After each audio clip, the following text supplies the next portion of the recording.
नमस्कार साथियों। आज की वीडियो में हम बात करने वाले हैं आकस्मिक अवकाश के नियमों के बारे में, जिसके अंतर्गत हम बात करेंगे सबसे पहले नंबर पर कि एक साथ कितनी सीएल स्वीकृत हो सकती है। दूसरा, स्पेशल कैजुअल लीव, जो कि सीएल जो हमारी 15 स्वीकृत होती है, उनके अलावा जो हमें special casual leave, special CL मिलती है, कौन कौन सी मिलती हैं, किन किन परिस्थितियों में मिलती है और कब वह स्वीकृत हो सकती है। तीसरा, मध्यावधि अवकाश, ग्रीष्म अवकाश, शीतकालीन अवकाश के क्रम में आकस्मिक अवकाश ले सकते हैं या नहीं। इन सब की चर्चा हम इस वीडियो में यहाँ करने वाले हैं। अब ये जो सब है, आरएसआर के अकॉर्डिंग हम इन नियमों के बारे में बात करेंगे। अब सबसे पहले नंबर पर कि बहुत से साथी या बहुत से कार्मिकों के द्वारा प्राय सुना जाता है कि मैं कितनी सीएल ले सकता हूँ, कितनी सीएल नहीं ले सकता, जो भी है। जबकि ऐसा नहीं है, सीएल जो है ले नहीं सकते, सीएल जो है स्वीकृत होती है, क्योंकि सीएल हमारा अधिकार नहीं है। स्वीकृत सीएल को पूर्व स्वीकृति की आवश्यकता होती है। पूर्व स्वीकृति के बिना सीएल आपकी कभी भी रिजेक्ट की जा सकती है, आपको उसकी स्वीकृति दे नहीं होगी। इसी के आप यहाँ पर देखेंगे आरएसआर के 1951 खंड द्वितीय और परिशिष्ट 1 के अनुभाग 3 में आकस्मिक अवकाश के बारे में स्पष्टीकरण दिया है। उसके अनुसार कि किसी राज्य कर्मचारी को आकस्मिक अवकाश का उपभोग करने से पूर्व अपवाद स्वरूप परिस्थितियों के अतिरिक्त ऐसे अवकाश की पूर्व स्वीकृति प्राप्त करना आवश्यक है। इसी प्रकार आरएसआर 1951 के नियम 86 में प्रावधान है कि एक कर्मचारी बिना अवकाश अथवा सक्षम प्राधिकारी के द्वारा उसके आवेदित अवकाश को स्वीकृत करने से पूर्व ही अपने पद या कर्तव्य से अनुपस्थित रहता है तो उसे कर्तव्य से जानबूझकर अनुपस्थित माना जाएगा और ऐसी अनुपस्थिति को सेवा में व्यवधान मानते हुए पिछले सेवा काल को जब्त किया जा सकेगा, जब तक संतोषप्रद कारण बताने पर उक्त अनुपस्थिति को अवकाश स्वीकृतकर्ता प्राधिकारी के द्वारा उसे देय अवकाश स्वीकृत कर नियमित नहीं कर दिया जाता अथवा उसे असाधारण अवकाश में परिवर्तित नहीं किया जा सकता। तो इसलिए यहाँ पर सीएल जो है, हमें पूर्व स्वीकृति की सीएल की आवश्यकता होती है। दूसरी महत्वपूर्ण बात कि कार्मिक जो है सीएल लेकर हेडक्वार्टर छोड़ जाते हैं, जबकि यहाँ पर दिया गया है 5 में कि the government servant should not leave headquarter और district without obtaining previous permission. बिना परमिशन प्राप्त किए आप हेडक्वार्टर और डिस्ट्रिक्ट को नहीं छोड़ सकते। यहाँ पर स्पष्ट भी किया गया है कि राजस्थान सरकार का निर्णय संख्या 5 जो आरएसआर खंड 1 के परिशिष्ट 1 का सेक्शन 3 आकस्मिक अवकाश के नीचे ही अंकित है। उसके अंतर्गत राज्य कर्मचारी को हेडक्वार्टर से बाहर जाने के लिए पहले आज्ञा प्राप्त करनी पड़ती है। उसका कारण क्या है कि सरकार के समक्ष ऐसे काफी मामले सामने आए हैं जब कर्मचारी हेडक्वार्टर के बाहर आकस्मिक अवकाश पर जाते समय अपने निवास स्थान का पता, जहां पर वो आकस्मिक अवकाश पर रहेंगे, वो नहीं बताते, जिसके कारण उनसे जो पत्र व्यवहार भी नहीं किया जा सकता, जिसके कारण वहां पर उन्हें कठिनाइयां आती है। इसलिए वहां पर बिना पूर्व स्वीकृति के आप हेडक्वार्टर, डिस्ट्रिक्ट हेडक्वार्टर को भी नहीं त्याग सकते।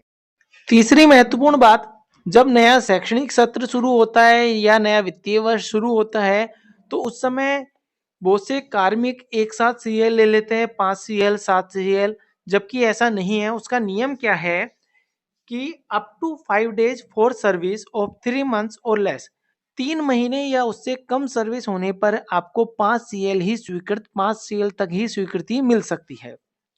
3 महीने से अधिक और 6 महीने से कम होने की स्थिति में 10 सीएल जो है स्वीकृत हो सकती है और यदि 6 महीने से ऊपर हो जाते हैं तो आप 15 सीएल का उपभोग कर सकते हैं। लेकिन सेक्शन 2A में स्पष्ट किया गया है कि यहाँ पर आप जो 15 दिन की आपको गवर्नमेंट सर्वेंट को जो यहाँ पर सीएल कैजुअल लीव मिलती है, उसकी लिमिट है कि आप 10 दिन से ज्यादा की एक साथ वहां पर भी सीएल नहीं ले सकते। यदि भी किसी कार्मिक के 6 महीने तक उसने एक भी सीएल नहीं ली, वो 6 महीने ऊपर हो गए, अब वह चाहता है कि मैं 11 सीएल ले लूं, 12 सीएल ले लूं, तो उसकी एक साथ 12 सीएल स्वीकृत नहीं हो सकती।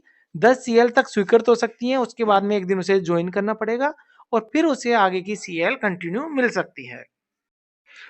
चौथा बहुत ही महत्वपूर्ण बिंदु है, तो यहां पर देखेंगे कि एक क्वेश्चन हैज बीन रेज, एक क्वेश्चन बार बार उठता है कि whether casual leave can be grant in continuous of vacation, कि क्या सीएल जो है वह वैकेशन के क्रम में ग्रांट हो सकती है, स्वीकृत हो सकती है। यह मैटर को परीक्षण किया गया, the matter has been examined and it has been decided, ये निश्चय किया गया, ये निर्णय लिया गया कि that CL should not be grant in continuous और कॉम्बिनेशन ऑफ वैकेशन, कि सीएल जो है वैकेशन के क्रम में दे नहीं होगी। अब इसी को यदि हम आगे यदि विस्तृत रूप से चर्चा करें तो यहाँ पर एक क्वेश्चन आया है कि दीपावली, मध्यावधि और शीतकालीन अवकाश से पहले या बाद में आकस्मिक अवकाश दे है या नहीं, स्पष्ट रूप से है। तो यहाँ पर आप देखेंगे वित्त विभाग के एक आदेश क्रमांक का है जो कि 28/9/1962 को था।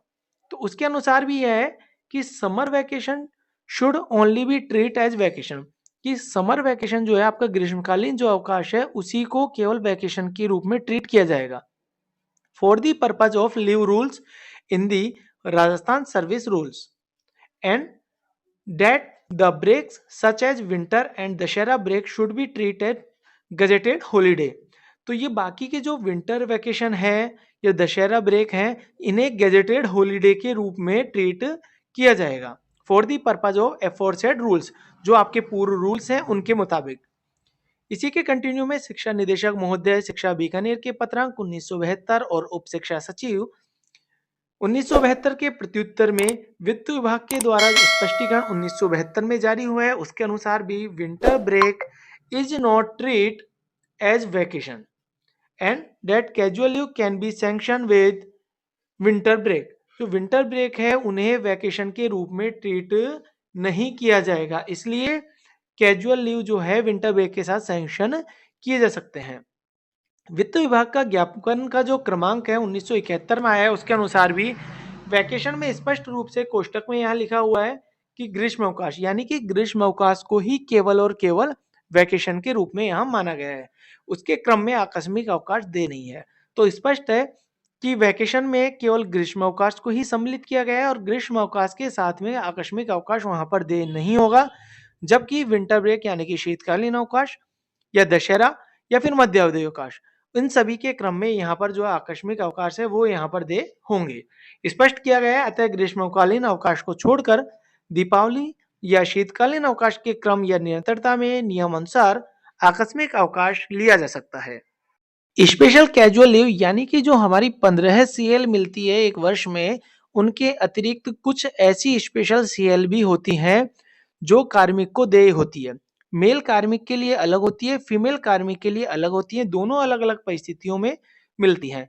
तो यहाँ पर गवर्नमेंट ऑफ राजस्थान के डिसीजन जो इसमें स्पेशल कैजुअल लीव के बारे में बताया गया है, इसमें अलग अलग डिपार्टमेंट के लिए अलग अलग लीव मिलती है। जैसे माइनिंग की बात करें, माइंस एंड जूलॉजी की अलग है डिपार्टमेंट की, गजेटेड ऑफिसर के लिए यहाँ पर अलग है, स्टेलाइजेशन ऑपरेशन यानी कि जो नसबंदी का जो ऑपरेशन होता है उसके लिए यहाँ पर मेल फीमेल की अलग है।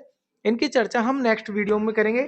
साथ ही साथ यहाँ पर एक और स्पेशल लीव मिलती है IUCD इंसर्ट, जो फीमेल कार्मिक होती है उनमें लूप इंसर्टेशन यानी कि जो फैमिली प्लानिंग प्रोग्राम के तहत लूप इंसर्ट की जाती है उसके अंतर्गत भी वहां पर एक सीएल दे होती है। तो इन सब की चर्चा हम नेक्स्ट वीडियो में करेंगे। तो आज की वीडियो में इतना ही, धन्यवाद।